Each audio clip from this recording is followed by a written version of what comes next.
Good morning, Kinder families. I am going to try and make an effort of getting a morning message video up each day by 9 a.m. on Seesaw for you.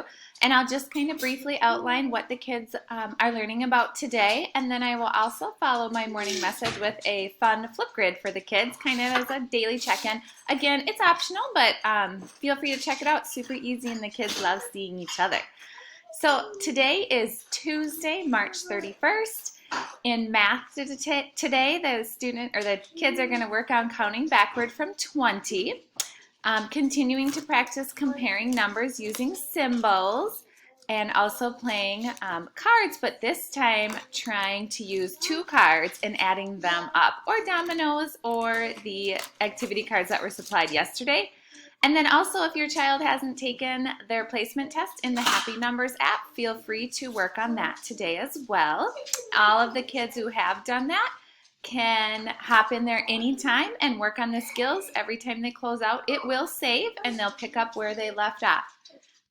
In reading today, I can create mental images to deepen understanding. The students will listen to a book about weather. They'll share and reflect with you.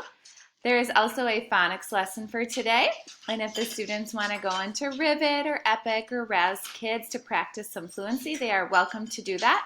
And then word work is practicing those baseball words.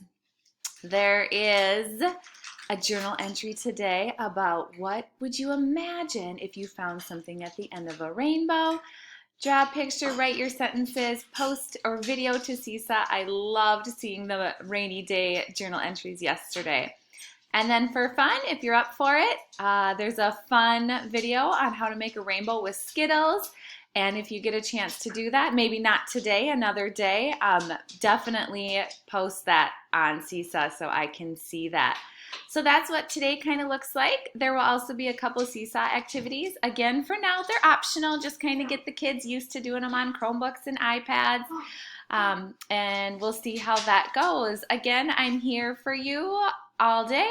Shoot me an email, send me a message if you're having any trouble or any questions. Otherwise, best of luck with Distance Learning Day 2. We got this.